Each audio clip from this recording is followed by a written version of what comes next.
When I'm designing my files, I'm already thinking like, how is it getting woven? It's a bit technical, it's a bit geeky. My name is Marcos, and I'm from Malaysia. I'm an industrial weaver. That means that I produce my own textiles. What that means is that I go down to the factory still, I do my illustrations. I am responsible to program the files into machine files that the machines can read. But that's also nice because then I get more production control. And that's why in my works, you can see that a lot of details are actually a lot more complicated, I would say. Half of the effort and also half of the style is on the illustration, but half of the finished product and also the half of the style is in the weave binding itself. It's in how the material works and weaves. Initially, I wanted to be a biologist, but that plan didn't work out. So in the end, I ended up doing graphic design.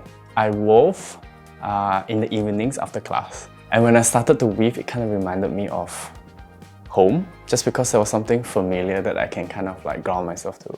The textile department was like, why don't you just switch to the textile department since you're already like here 24/7? I'm like, maybe that's a good idea, so I switched to the textile department.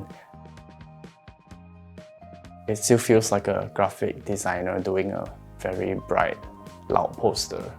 And then when you experience it in person, then you get the more textural feel. And then maybe the second or third time you look at it, then you dive into the concept. Or some people, they just want to see pretty fabrics. This project is the series from Kealang Circus. And poster number 10 talks a tiny bit about exotic labor. At the forefront, of course, it's a cleaner, but at the back of the work, you see advertisements, roadside advertisements of prostitution. So the whole idea is hinting that in the morning she's a cleaner, and then in the evening she's a prostitute, because she is in a foreign country just trying to find her own way of survival. And when you're looking at the human or a creature that's functioning like this, do you see a monster or do you see a person of culture who also believes in God? So that's kind of like the interplay of what this work is about. It starts to hint to you that this lady is not as clean as you think she is.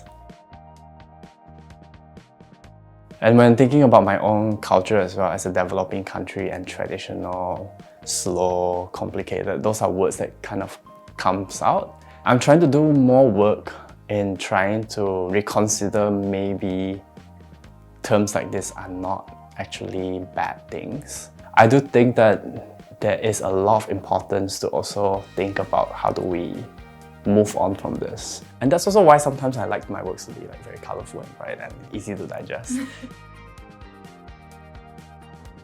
As someone from Malaysia as well, I wonder what it means when people see me just as this exotic being.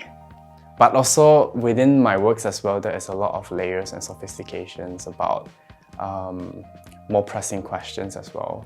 For example, am I also putting up this facade just because I like that the people view me as a very special, exotic person? Slowly, I've been doing a lot more work that's about my own family history. Thinking about my parents, thinking about my grandparents. Because somehow I also relate a lot of my stories that I want to tell for this country with my own personal family history. I realized that doing more personal work is a lot more harder than I thought. Because needing to talk about yourself is, it's a bit more, I don't know what the right word is, but you understand.